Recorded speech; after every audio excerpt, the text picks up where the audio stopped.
Bienvenue à cette présentation de la cure intestinale et félicitations de vous être connecté. Nous allons voir comment il est possible de faire un nettoyage intestinal d'une manière simple et efficace. Depuis très longtemps, certains hommes ont pris conscience de l'importance des intestins. Vers 400 avant notre ère, Hippocrate avait dit que toute maladie commence dans les intestins. Paracelse, qui était un médecin philosophe suisse d'expression allemande du XVIe siècle, aurait dit: les choses les plus importantes de la vie se déroulent entre le début et la fin du tube digestif. Malheureusement, le fait est que de nos jours, peu de personnes prennent vraiment soin de leurs intestins, ce qui engendre bien des pathologies que l'on pourrait facilement éviter. Si on regarde cette image de l'arbre avec sa magnifique couronne et ses racines, on se rappelle peut-être ce que nous avons appris à l'école, c'est-à-dire que ce qui se voit, la couronne, a son équivalent invisible dans le sol, ses racines. Pour l'arbre, c'est très important, car par ses racines, il va absorber tous les nutriments dont il a besoin pour vivre, pour nourrir sa magnifique couronne visible. Franz Xavier Mayer, un gastro-entérologue autrichien, a dit que l'intestin, c'est les racines de l'homme.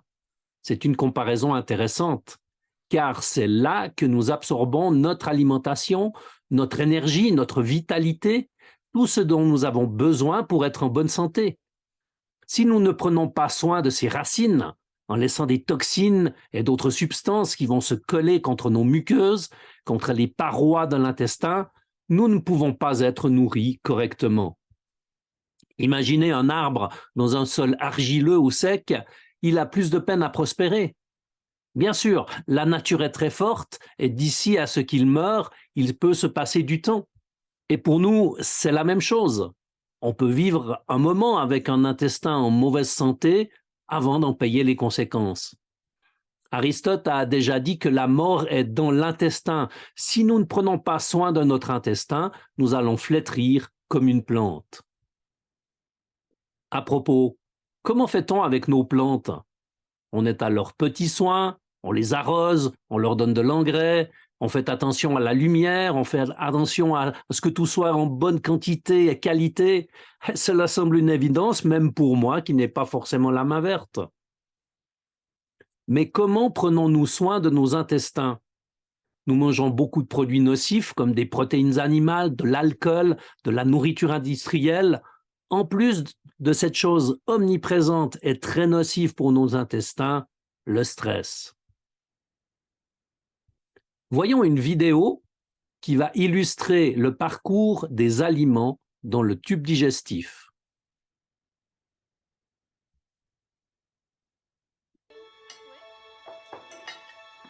Les aliments que nous consommons pénètrent dans l'organisme par la bouche. Ils sont mastiqués par les dents et commencent leur transformation progressive sous l'action d'enzymes comme l'amylase, contenue ici dans les sucs digestifs libérés par les glandes salivaires. La salive humidifie les aliments et les enzymes fragmentent les chaînes de sucre et d'amidon. Les aliments, transformés alors en bol alimentaire, sont poussés dans l'œsophage par les mouvements de la langue, puis dans l'estomac par contraction de l'œsophage. La digestion se poursuit dans l'estomac, dans lequel les aliments vont séjourner de 1 à 4 heures. Ils sont d'abord brassés et continuent leur transformation régulière en bouillie. Les enzymes des sucs digestifs découpent en partie les molécules des différentes catégories d'aliments.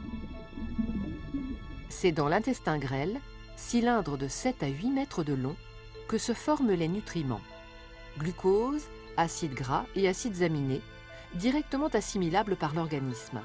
Et c'est dans l'intestin grêle qu'ils vont passer dans le sang. Cette absorption se fait au niveau des villosités intestinales, ces replis microscopiques qui tapissent la paroi interne de l'intestin. Leur nombre, très élevé, près de 10 millions, permet à l'intestin d'offrir une surface d'absorption avoisinant les 250 mètres carrés.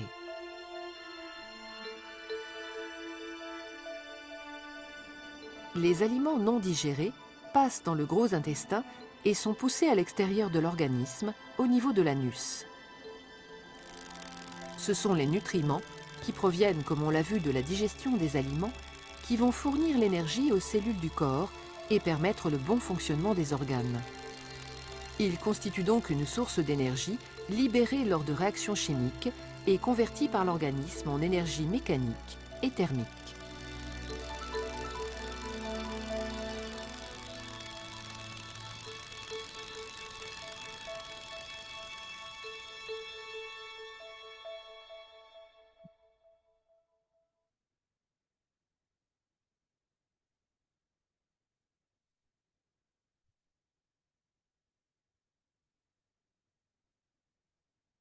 Revenons sur quelques éléments de cette vidéo. Notre digestion commence par la bouche. Nous mettons la nourriture dans le tube digestif en la mettant dans la bouche. Et c'est un long chemin jusqu'à ce qu'il ressort à l'autre bout. Pour commencer, il est important de bien mâcher pour broyer la nourriture et augmenter ainsi la surface des aliments, sur laquelle les enzymes digestives vont pouvoir agir pour former des nutriments dans leur forme absorbable. Donc, si les enzymes veulent attaquer la nourriture, il faut qu'elles aient de la surface pour le faire. Imaginez une feuille A4 avec les 4 bords, les 4 grands bords. Eh bien, si on la coupe en 1000 morceaux, nous avons d'un coup beaucoup plus de bords. Ah oui, merci pour la démonstration, Max. Eh bien, c'est pareil avec notre nourriture. Plus nous mâchons, plus nous créons de la surface. Nous produisons de l'amylase, une enzyme contenue dans la salive, ce qui représente une étape primordiale dans la digestion des sucres. Nous ajoutons également de la lipase pour la digestion des graisses. Vous avez certainement déjà entendu dire qu'on devrait mâcher la soupe. Cela paraît paradoxal, mais c'est justement pour y ajouter ces enzymes. Un autre effet bénéfique d'une bonne mastication, c'est que cela prend du temps. Notre corps va nous envoyer un signal de satiété après environ 20 minutes. Imaginez, en mâchant bien, en mâchant lentement, on va manger une assiette en 20 minutes. Si on avale sans mâcher, eh bien on en mange 3 dans ce même temps. Les spaghettis, par exemple, c'est tellement bon et avec beaucoup de beurre, ça descend tout seul. Est-ce que nous ne mangeons pas facilement 2 à 3 assiettes de spaghettis en 20 minutes? Ok, ça c'est votre problème, mais ça doit être mâché. Un petit conseil pour manger plus lentement, déposez vos services à chaque bouchée. Le bol alimentaire va passer dans l'estomac, où tout sera brassé, un peu comme dans un lave-linge. Et là, on comprend qu'il ne faut pas trop le remplir, car sinon, à chaque brassage, il y a le risque de reflux dans l'œsophage. Dans l'estomac, des pepsinogènes sont rajoutés pour la digestion des protéines ainsi que de l'acide chlorhydrique, ce qui va tuer des bactéries non résistantes à l'acidité. Les autres bactéries vont continuer leur chemin. Le bol alimentaire part ensuite dans l'intestin grêle qui mesure environ 4 à 7 mètres de long et a un diamètre de 2 à 3 cm. C'est ici que la plupart des micronutriments seront absorbés. Donc, une fois de plus, mieux c'est mâché dans la bouche, mieux ça peut être absorbé par l'intestin. L'intestin grêle est composé d'une couche de cellules qui forment une structure irrégulière, des villosités et des cryptes, permettant une multiplication des zones d'échange et d'absorption. Ainsi, 80% de notre système immunitaire est constitué grâce à l'absorption par les muqueuses de l'intestin grêle. On peut imaginer pourquoi il est important de maintenir notre intestin en bonne santé. Le trajet se poursuit dans le côlon qui mesure environ 1,50 m de long. Il est subdivisé en côlon ascendant, en côlon transverse, en côlon descendant, puis en côlon sigmoïde. Il va se poursuivre par le rectum. Le côlon termine l'absorption de l'eau et achève la constitution de la matière fécale qui sera évacuée. La paroi du côlon est constituée de 4 couches différentes. De l'intérieur vers l'extérieur, nous avons la muqueuse qui tapisse l'intérieur du côlon, la sous-muqueuse, la musculeuse, constituée de 2 couches de fibres musculaires, la séreuse, qui est la couche interne, qui constitue une partie du péritoine, la membrane qui recouvre les organes abdominaux. Mais le côlon permet non seulement de digérer les aliments, mais aussi d'assimiler les nutriments et d'éliminer les indésirables. Le négligé menace donc la santé de tout l'organisme.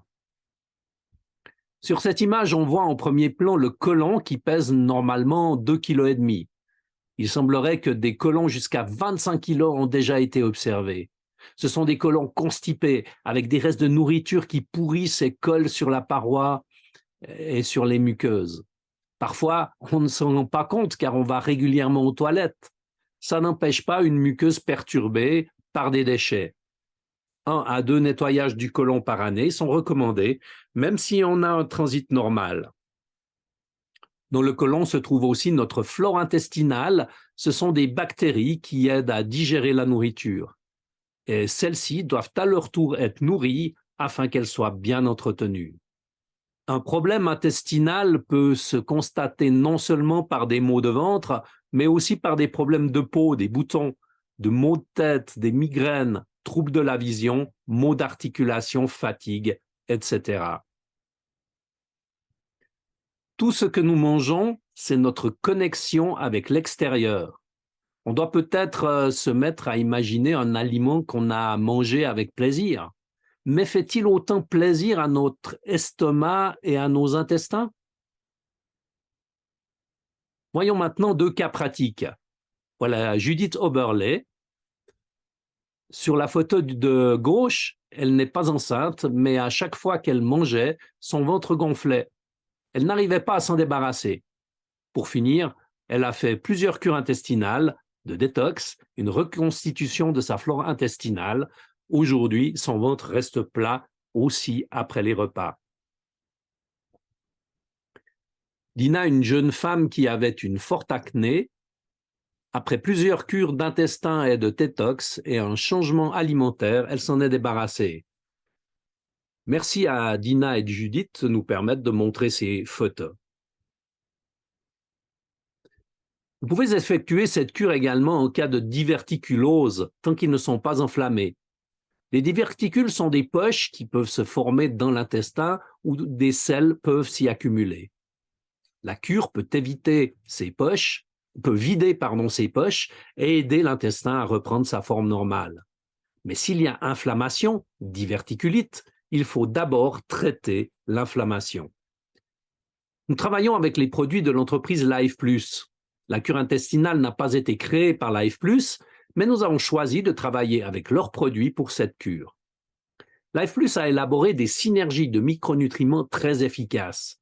Tous les produits Life Plus contiennent des phytonutriments de haute qualité qui garantissent la synergie entre les différents principes actifs pour une absorption maximale. Life Plus a développé la base phytozyme, une synergie d'enzymes et de nutriments végétaux symbolisée par ce tableau. Cette synergie augmente la biodisponibilité des produits, c'est-à-dire qu'elle permet à tous les principes actifs d'agir plus rapidement et plus efficacement à l'endroit du corps voulu. Voilà les 3 produits nécessaires à la cure intestinale. Le Kogelin contient 6 sources différentes de fibres naturelles qui vont effectuer le nettoyage des intestins, ainsi que des concentrés de plantes précieuses et un mélange synergique bénéfique au microbiote. Il contient également des bactéries probiotiques qui vont nourrir le microbiote. Contre les bactéries indésirables et d'autres déchets, il y a le Paraclinse, qui est une combinaison synergique de plantes, extraits de plantes, acides aminés et MSM, soigneusement conçus pour vous apporter un nettoyage sain de votre système digestif. Pour compléter l'élimination, le MSM, qui signifie méthylsulfonylméthane, un produit contenant du soufre organique qui va capter des toxines et les éliminer. Le soufre est également un composant important des acides biliaires et contribue à la digestion des graisses et donc à leur absorption.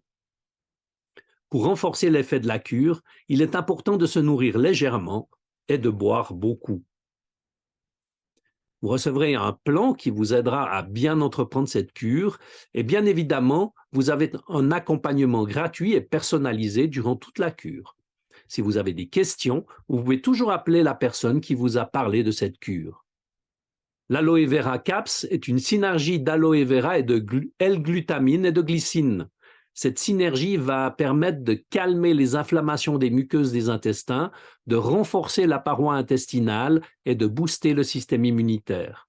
Il est indiqué de prendre l'aloe vera caps avant la cure intestinale, en particulier lors de syndrome du côlon irritable, de fuites intestinales, de la maladie de Crohn, de la rectocolite hémorragique et de diverticulite. Le Biotic Blast est un mélange de 14 souches probiotiques pour réensemencer l'intestin après une cure intestinale. Une fois votre cure intestinale effectuée, nous vous recommandons de poursuivre avec notre supplémentation de base qui vous permettra de préserver les acquis de la cure intestinale et de fournir à votre organisme tous les éléments dont il a besoin pour avoir un métabolisme au top niveau, une nouvelle vitalité et un coup de pouce à votre système immunitaire. Quand l'intestin va bien, tout le reste va bien. La qualité de vie est différente. Pensez à Judith qui était tellement mieux sans son ventre ballonné. Mais écoutons maintenant 2 médecins et une nutrithérapeute nous parler de ce qu'ils pensent de l'importance d'avoir des intestins bien entretenus. Bonsoir à tous, alors malheureusement je ne peux pas être présent en live ce soir pour ce Zoom, mais je vous ai quand même préparé une petite vidéo pour vous parler de mon expérience personnelle à ce sujet.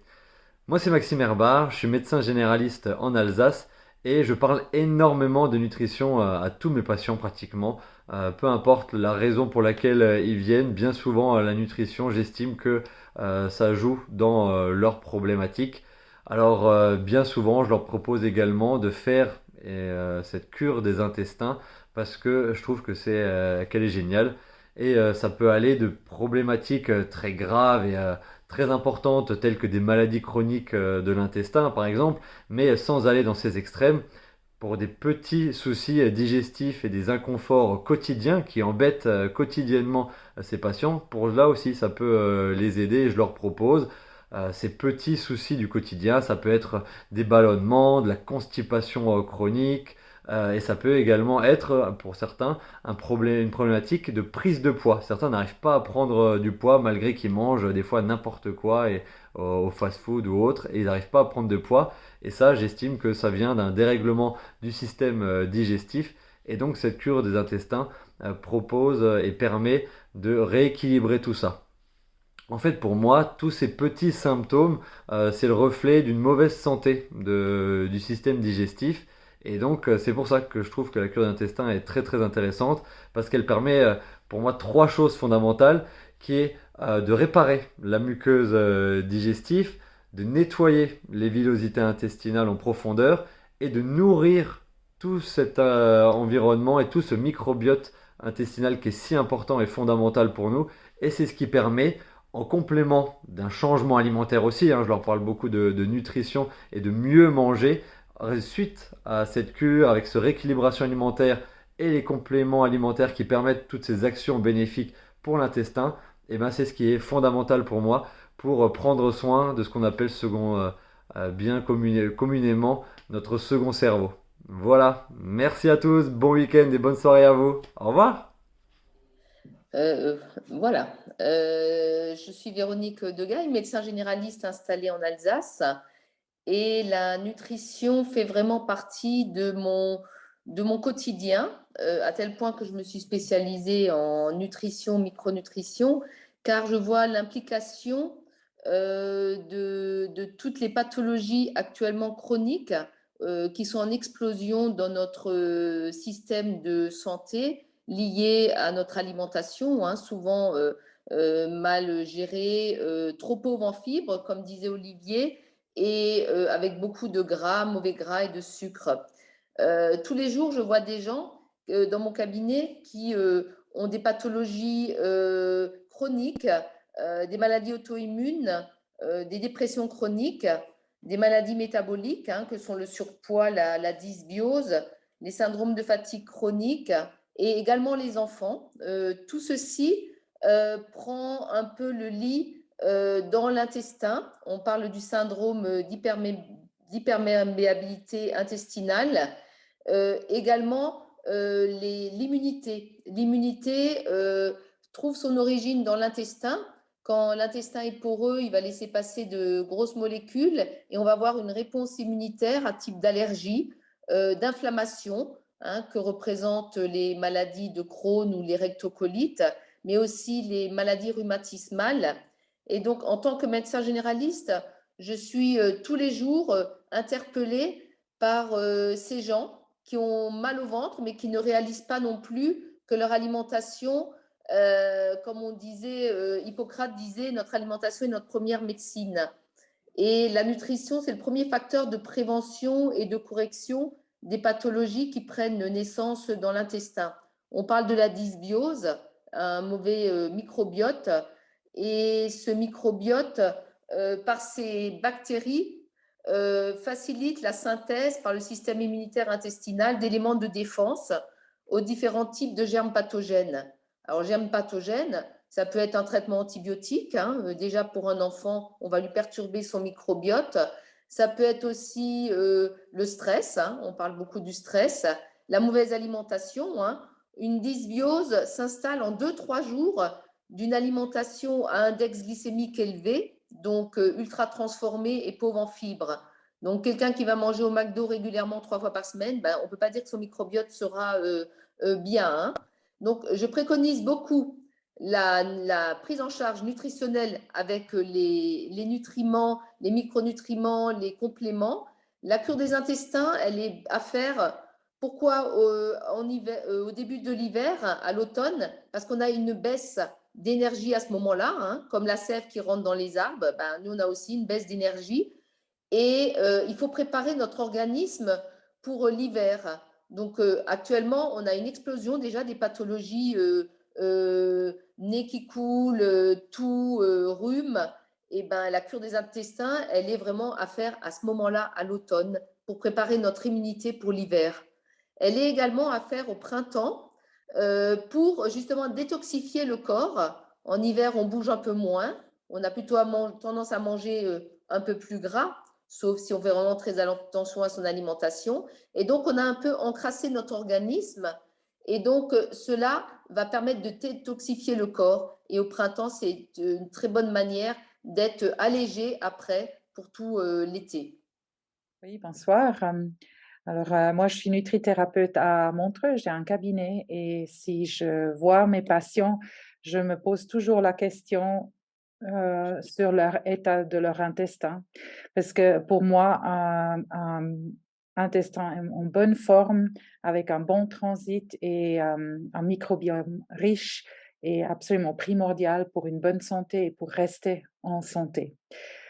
Nous l'avons déjà entendu aujourd'hui, l'intestin, il a une surface d'environ 2 à 400 mètres carrés.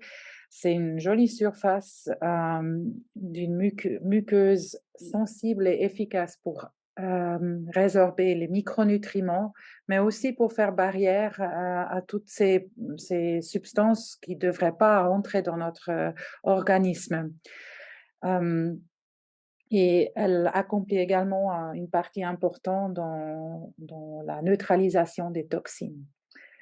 L'intestin joue également un rôle dans la santé cérébrale et immunitaire. En effet, il y a plus de cellules nerveuses dans notre intestin que dans notre cerveau même. Et l'intestin, il produit aussi 90% de la sérotonine. La sérotonine, c'est un neurotransmetteur qui est important pour notre sentiment de bien-être, mais aussi pour un bon sommeil, par exemple. Et on peut aussi encore parler du microbiome qui, lui aussi, il influence le fonctionnement cérébral. Donc, on peut dire si la fonction intestinale est réduite, notre fonction cérébrale aussi, elle est réduite. De même, pour le système immunitaire, il y a 70% des cellules immunitaires qui se trouvent dans l'intestin. Et ainsi aussi, la majorité des réactions immunitaires s'y trouve dans cet intestin. Donc, si on pense juste à ces quelques détails, on voit quand même à quel point on a intérêt de vraiment prendre soin de cet organe, de bien le nettoyer, réparer s'il est en mauvais état et aussi de le nourrir régulièrement. On peut bien sûr faire cette cure tout seul, mais souvent, c'est plus motivant à plusieurs. On peut échanger des recettes, des expériences, et cela fait juste plus plaisir. On peut même financer ces produits. La philosophie de Life Plus, c'est une santé à la portée de tous, raison pour laquelle Life Plus a adopté un modèle d'affaires génial qui vous permet de financer vos produits, voire même de développer un revenu complémentaire qui, à terme, pourrait devenir votre revenu principal.